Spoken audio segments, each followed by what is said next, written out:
صلی اللہ تعالی علیہ وسلم نے ارشاد فرمایا 3 لوگ ہیں جنہیں دیکھ کے رب مسکراتا ہے۔ یا رسول اللہ صلی اللہ علیہ وسلم وہ کون کون سے؟ تو محبوب فرمانے لگے ایک وہ بندہ ساری مخلوق سوئی ہے، آدھی رات ہے، رات کا پچھلا پہر ہے، اس نے اٹھ کے وضو کر لیا، مصلی پہ کھڑا ہو گیا خدا کی یاد میں، فرمایا اسے دیکھ کے رب مسکراتا ہے جو اس کی شان کے لائق ہے۔ مسکراتا ہے اللہ۔ یہ تو سونے کا ٹائم تھا، یہ تو گہری نیند آنے کا وقت تھا، رات کا پچھلا پہر۔ رات پوے تے بے درداں نو نیند پیاری آوے، تے درد منداں نو یاد سجن دی ستیاں وی آن جگاوے۔ اور ساون کی کالی راتوں میں جب بوندا باندی ہوتی ہے، وہ راتوں کو اٹھ اٹھ روتے ہیں جب خلقت ساری سوتی ہے۔ اللہ مسکراتا ہے۔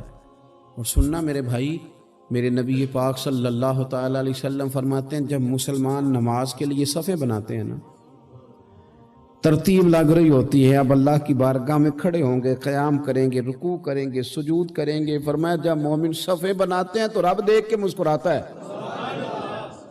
مسکراتا ہے۔ کمال ہو گئے عروج بندگی کا، جب بندے کو دیکھ کے رب مسکرائے۔ خدا بندے سے خود پوچھے بتا تیری رضا کیا ہے، مسکراتا ہے۔ اور میرے نبی پاک علیہ السلام فرماتے ہیں جب مجاہد جہاد کے لیے صفیں سیدھی کرتے ہیں، آج تو یہ رب کے نام پہ مرنے ہی آ گئے، یہ صفوں میں کھڑے ہوں گے، ترتیب سے لڑیں گے، ترتیب سے گلا کاٹیں گے کافروں کا یا شہادت لیں گے۔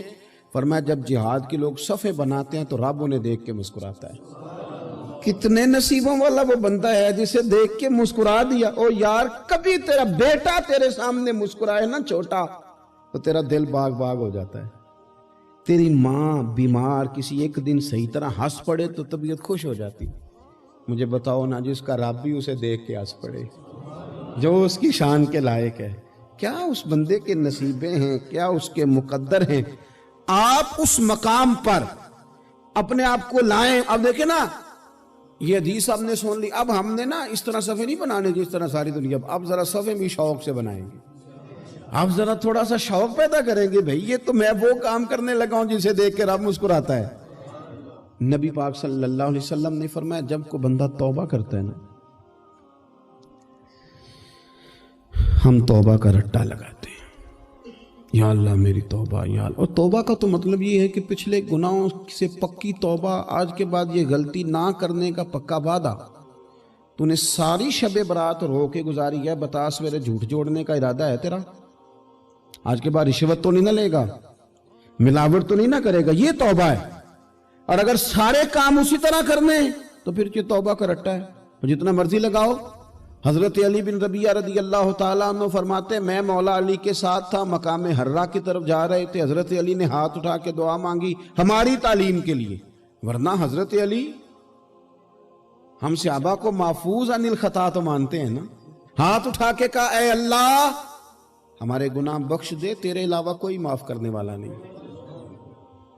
اور پھر حضرت علی آسمان کی طرف دیکھا اور دیکھ کے نا حضرت علی بن ربیعہ کو تو مسکرائے۔ حضرت علی بن ربیعہ کہنے لگے حضور مسکرائے کیوں ہو؟ فرمانے لگے ایک دن میں حضور کے ساتھ اسی طرح آیا تھا، اسی طرح حضور نے دعا فرمائی تھی ہماری تعلیم کے لیے، اور پھر حضور مجھے دیکھ کے مسکرائے تھے اور فرمایا جب کوئی بندہ رب کی بارگاہ میں اس طرح استغفار کرتا ہے تو رب مسکراتا ہے، اور مسکرا کے فرماتا دیکھ لو میرے بندوں کو پتا ہے کہ میرے علاوہ معاف کرنے والا کوئی نہیں، انہیں پتا ہے، تم اس کی بارگاہ میں رجوع تو لاؤ، آؤ تو صحیح دو آنسو لے کر۔ اقبال کہتے ہیں کہ موتی سمجھ کے شان کریمی نے چن لیا، قطرے دو گرے میرے ار کے انفعال کے، دو میں نے آنسو بہائے تھے تو اس کے کرم نے تو موتی سمجھ کے چن لیا۔ سنو نا حضور اس استغفار کو، اللہ کو یار رات کو توبہ کر کے سونا چاہیے ہمیں۔ کچھ غلطیاں ہم کرنا نہیں چاہتے پر ہم سے ہو جاتی ہیں، کچھ دل ہم توڑنا نہیں چاہتے پر وہ ٹوٹ جاتے ہیں، ہماری مجبوری ہوتی ہے ٹوٹ جاتے ہیں۔ رات کو اس کی بارگاہ میں ہاتھ باندھ کے کشکول طلب دراز کر کے خوب استغفار پڑھنا چاہیے کہ مالک بندے ہیں نا کیا کریں، نفس کا ساتھ ہے، دنیا کا ساتھ ہے، خواہشات نفسانیہ، مالک معاف کر دے۔ درد سے توبہ، رسم نہ ہو، کہانی نہ ہو، لفظ نہ ہو، جملے نہ ہو، اور جناب ایسے لوگوں کے بیچ بڑے ہاتھ باندھ کے اور بڑا کوئی ضرورت نہیں، آپ اکیلے اپنی چارپائی پہ بستر کے اندر منہ دے کے بھی درد سے کہیں گے نا معاف کر دے تو وہ تو مہربانی بڑا ہے۔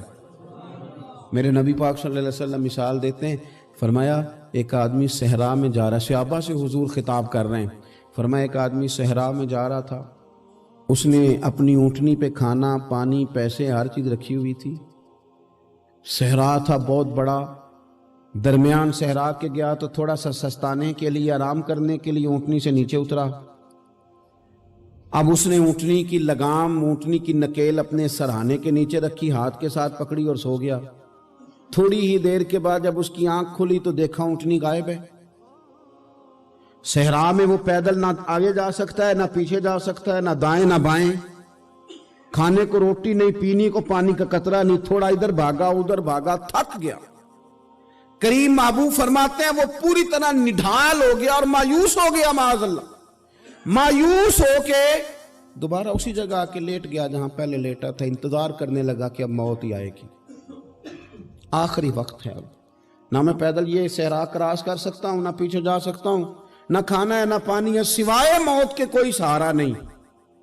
حضور فرماتے ہیں وہ رستے میں دوبارہ لیٹ گیا، اچانک اس نے رخ بدلا تو اونٹنی سامنے کھڑی تھی۔ حضور نے صحابہ سے پوچھا بتاؤ نا اسے بھلا کتنی کو خوشی ہوگی؟ یا رسول اللہ جسے نئی زندگی مل گئی ہے۔ آپ دیکھیں نا سارے ڈاکٹروں نے کہہ دیا کہ اس کے تو گردے معدہ جگر ہر چیز ختم ہے، گھر لے جاؤ خدمت کرو، ہر طرف پریشانی ہے۔ وہ بندہ بھی سمجھ گیا ہے کہ آخری وقت آ گیا، کل جاؤں پرسوں جاؤں، تیاری ہو گئی، سب لوگ آ گئے، باہر والے بھی آ گئے، یہ ماحول ایک عجیب رنگ اختیار کر گیا۔ اچانک ایک ڈاکٹر نے آ کے کہا نہیں غلطی لگ گئی تھی۔ مجھے بتائیے انداز کیا ہوتا ہے؟ بغیر دوائی کے بندہ اٹھ کے کھڑا نہیں ہو جاتا، او میں تو بچ گیا ہوں۔ نبی پاک صلی اللہ علیہ وسلم فرمانے لگے اس کی اونٹنی مل گئی، بتاؤ بھلا اسے کتنی خوشی ہوگی؟ یا رسول اللہ وہ تو دوبارہ دنیا میں آ گیا۔ حضور فرمانے لگے اسے کچھ بھی خوشی نہیں ہوئی۔ جب کوئی رب کا گناہگار بندہ آ کے توبہ کرتا ہے، رب کو اس سے کئی گنا زیادہ خوشی ہوتی ہے۔ میرا بندہ آ گیا ہے، میرا بندہ آ گیا ہے، میرے گھر آ گیا۔ اس نے آنسو بہائے ہیں، اس نے کہا اللہ میں تیرا ہی تیرا ہی رزق کھاتا ہوں، تیری ہی زمین پہ رہتا ہوں، تیرے نام سے میری سانسیں چلتی ہیں۔ وہ آ گیا۔ فرمایا اس اونٹنی والے سے زیادہ رب کو خوشی ہوتی ہے جب گناہگار آ کے توبہ کرتے۔ گناہگاروں کے آنسو اس کی بارگاہ میں بڑے مقبول ہیں، لیکن ہم رسم ادا کرتے ہیں، توبہ نہیں کرتے۔ ہم اپنے آپ کے ساتھ دھوکہ کرتے ہیں، جھوٹ بولتے ہیں۔ ہم بندہ کوئی ناراض ہو جائے تو ہمیں کو نہیں نیند آتی، اس کے گھر چلے جاتے ہیں۔ ہم اپنے سارے رشتوں کو تعلقات کو مینٹین کر کے رکھنے کے عادی ہیں۔ ہمیں پتہ ہے کہ وہاں میں نہیں جا سکا تو بیٹا بھیجتا ہوں، فلاں شادی پہ میں نہیں جا سکا تو بھتیجا بھیجتا ہوں، بھائی بھیجتا ہوں، ہر تعلق کا ہم نے خیال رکھا کوئی روٹھ نہ جائے۔ لیکن کمال ہے نا، یہ نہیں سوچا کہ اگر رب روٹھ گیا تو جب وہ روٹھ جائے نا تو سارے رشتے بھی بندے کے پاس موجود ہوں تو کوئی کرامت نہیں ہوتا، پھر کروڑوں روپیہ جیب میں ہوں تو ڈاکٹروں کی دوائیاں اثر نہیں کرتی۔ وہ روٹھ جائے تو پھر انسان اس طرح سے پھسلتا ہے کہ بڑے بڑے اس کے پاس دروازے ہوتے ہیں پر کسی جگہ اس کا ہاتھ نہیں لگتا۔ خدا را سنو، نبی پاک صلی اللہ علیہ وسلم کے پاس مہمان آ گیا، بخاری مسلم ہے، حضور نے ازواج مطہرات کے گھروں میں پیغام بھیجا کچھ چیز ہے ضیافت کے لیے؟ یا رسول اللہ کچھ بھی نہیں، یہ دو جہاں کے شاہ ہیں اور پاس کچھ رکھتے نہیں، دو جہاں کی نعمتیں ہیں ان کے خالی ہاتھ میں۔ یا رسول اللہ کوئی چیز بھی نہیں۔ حضور نے صحابہ کے مجمع پہ نظر ڈالی، یا رسول اللہ صلی اللہ علیہ وسلم حکم ہو، تو حضور فرمانے لگے تم میں سے کوئی بندہ ہے جو اسے گھر لے جائے روٹی کھلائے؟ ایک صحابی اٹھے فوراً، حضور میں لے کے جاتا ہوں کھانا کھلاتا ہوں۔ فرماتے ہیں میرے گھر میں صرف بچوں کا کھانا تھا،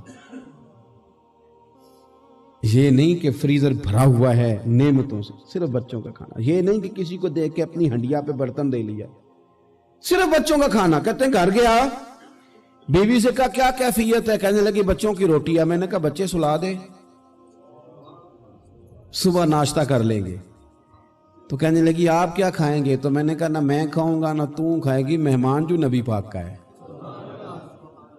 کہا اچھا اب ذرا تجویز دیکھو میاں بیوی کی سوجھی آپس میں. کہتے ہیں کھانا لگا دینا کیونکہ ایک آدھ بندے کا کھانا ہے. اپنی غربتوں کا ہر جگہ اظہار کرنا, رونا رونا. یہ دیکھو غربت کیسے چھپائی جا رہی ہے. اس کو کہا نہیں کہ چل تو تھوڑا رحم کھا, تو آیا ہے تو تھوڑا رحم کھا, یہ نہیں کہا. کہا اٹھ کے نا تو کھانا رکھنا اور اٹھ کے نا چراغ ٹھیک کرنے کے بہانے بجھا دینا. ہم دنیا والوں کے سامنے کیوں اپنے دکھ بیان کریں؟ ہم جو کہیں گے رب رسول کی بارگاہ میں کہیں گے. تو نا چراغ ٹھیک کرنے کے بہانے. اہلیہ اٹھی, کھانا دینے کے بعد چراغ ٹھیک کرنے کے بہانے بجھا دیا. خامد بھی ہاتھ چلاتے رہے, بیوی کبھی برتن رکھتی کبھی اٹھاتی, پتہ چلے کہ کھانا کھا رہے ہیں. کھانا کھایا جا رہا ہے. کہتے ہیں مہمان پیٹ بھر کے کھانا کھا گیا. یہ کام ہوا رات کے اندھیرے میں. اس وقت ہوا جب چراغ بھی بند تھا. اس وقت ہوا جب کوئی دیکھنے والا نہیں تھا, کسی پڑوسی کو بھی خبر نہیں تھی. فرماتے ہیں صبح کے اجالے میں اس مہمان کو لے کے مسجد نبوی میں نے قدم رکھا تو نبی کریم نے فرمایا رات جو تم نے کام کیا ہے نا اسے دیکھ کے میرا رب بڑا مسکرایا ہے, اللہ بڑا مسکرایا ہے. اللہ تر دامنی پہ شیخ ہماری نہ جائیے, ہم دامن نہ چھوڑ دیں تو فرشتے وضو کریں. یہ شان ہے صحابہ کی. نبی کریم علیہ السلام نے فرمایا رب رات مسکرایا تیرا یہ انداز دیکھ کے, اور اس نے قرآن نازل کیا وَيُبْصِرُونَ عَلَىٰ أَنفُسِهِمْ وَلَوْ كَانَ بِهِمْ خَصَاصَةٌ. کچھ لوگ وہ ہیں جنہیں بڑی بھی ضرورت ہو تو دوسروں پر اثار کر دیتے ہیں.